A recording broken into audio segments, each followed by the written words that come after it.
अस्सलाम वालेकुम, मेरा नाम डॉक्टर मुख्तार है। मैं कंसल्टेंट गायनेकोलॉजिस्ट एंड ऑब्स्टेट्रिशियन हूँ और आज अल्तमश जनरल हॉस्पिटल से बात कर रही हूँ। आज हम आपसे एक केस के बारे में डिस्कस करना चाहते हैं ताकि लोगों को अवेयरनेस हो, पता हो, क्योंकि वो कभी कभी ऐसी क्रिटिकल कंडीशन में अपने पेशेंट्स को लेके इधर उधर फिर रहे होते हैं और उनको कोई रास्ता नज़र नहीं आता कि हम किस तरह से इस पेशेंट को मैनेज करवाएं। हर हॉस्पिटल उनको रिफ्यूज़ कर रहा होता है कि हमारे पास ये सहूलत नहीं है, हमारे पास ये चीज़ नहीं है।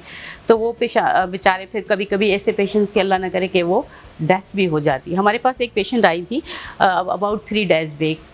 उनको 37 वीक्स प्रेगनेंसी, ऐसा समझ लें कि फुल टर्म प्रेगनेंसी, उसके साथ उनको सीवियर अनीमिया, पैनसाइटोपिनिया, उनके वाइट ब्लड सेल्स 2 थे, 2% जो नॉर्मली 11 से 14 के या 16 के दरमियान होते हैं। उसके बाद उनके प्लेटिलेट्स थे 34,000 जो 1 लाख से ऊपर होने चाहिए इवन प्रेगनेंसी में। वैसे तो 2 लाख से ऊपर होते हैं नॉर्मली, मगर प्रेगनेंसी में कभी कभी खुद ब खुद कम भी हो जाते हैं, पर मगर 1 लाख से ऊपर होते हैं। उसके बाद उसका जो HB है, जो खून बनता है जिससे सारी चीज़ें चलती हैं, वो था 5।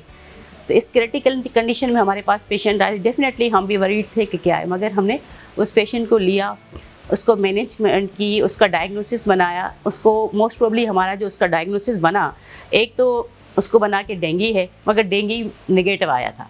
दूसरा था टाइफाइड, पैनसाइटोपिनिया की पूरी पिक्चर थी।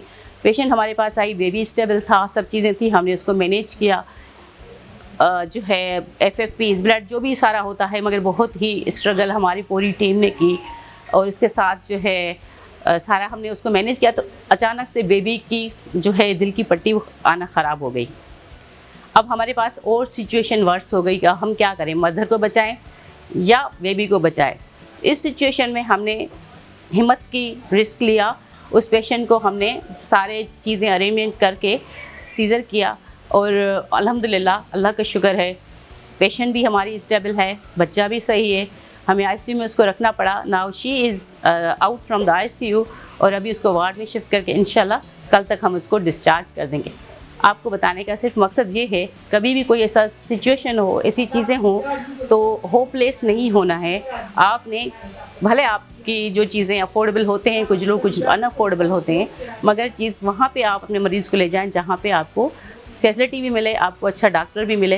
हमारी जो पेशेंट थी, इनकी तबीयत बहुत ख़राब थी, लेकिन अल्लाह का हुक्म, अल्लाह के करम से बहुत डॉक्टर मुख्तियार ने बहुत उन्होंने हमें समझाया और डिसीजन हमें बताया इसके बारे में, तो बहुत अच्छा लगा और अल्लाह का शुक्र करम से सक्सेसफुल हुआ ऑपरेशन, दोनों सेफ़ हुए और इन्हीं की बदौलत से डॉक्टर मुख्तियार ने हमारा हमेशा हमें कोऑपरेट किया।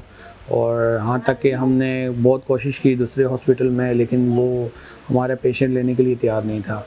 लेकिन डॉक्टर मुख्तियार ने हमें ये बिलीव करवाया कि ये हम कर सकते हैं और सक्सेसफुल इंशाल्लाह होगा।